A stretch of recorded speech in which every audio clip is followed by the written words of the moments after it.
How do you tell early, high, and late Gothic cathedral styles apart? Imagine walking into a grand cathedral and feeling the shift in atmosphere as you move through different periods of Gothic architecture. Each style tells a story about how builders and worshippers wanted to connect with the divine. Let's look at how you can tell these styles apart by their features and design choices. Early Gothic cathedrals started around the mid-12th century.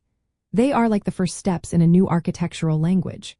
These buildings have thick, heavy walls and columns that seem sturdy and solid.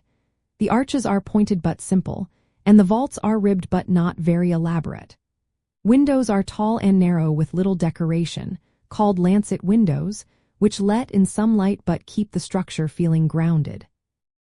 Flying buttresses are present but not very refined, mainly supporting the walls without much decoration. The overall look is balanced between vertical height and horizontal strength, creating a serious, monumental feeling. Think of the west facade of Chartres Cathedral or Lan Cathedral. These early cathedrals focus on structural clarity, showing how builders were experimenting with letting in more light while keeping the building strong. High Gothic, which came about in the early to mid-13th century, is all about reaching new heights and filling space with light. These cathedrals are taller, thinner, and more elegant. The walls are supported by fully developed flying buttresses that transfer the roof's weight outward, allowing 4 larger windows. The upper walls, called clerestories, are filled with huge stained glass windows, often with intricate stone tracery that looks like delicate lace. Vaults are more complex, with 4-part rib vaults that create a sense of soaring upward.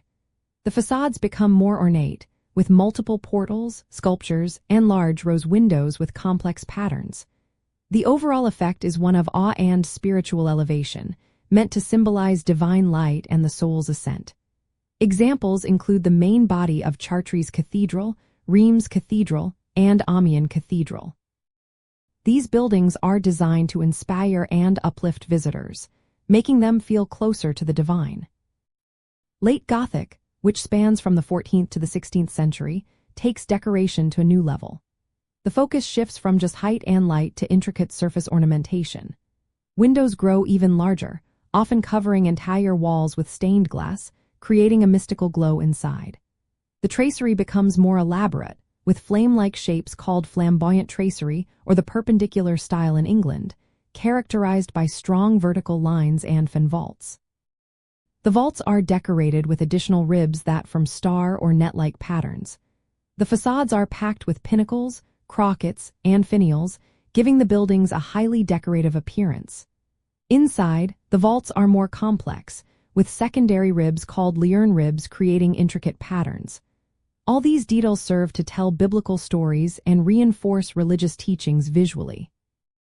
These cathedrals are not just places of worship but also works of art that reflected the changing tastes and spiritual needs of the time. So to tell these styles apart, look at the walls and windows first. Early Gothic has thick walls and simple lancet windows. High Gothic features tall, slender walls with large stained glass and detailed tracery. Late Gothic is full of elaborate decorations, huge windows, and intricate stonework. The overall height and ornamentation increase from early to late, showing how architecture evolved to inspire awe and tell stories. Each phase reflects a different way of connecting people to the divine through design, making Gothic cathedrals true monuments of sacred heritage.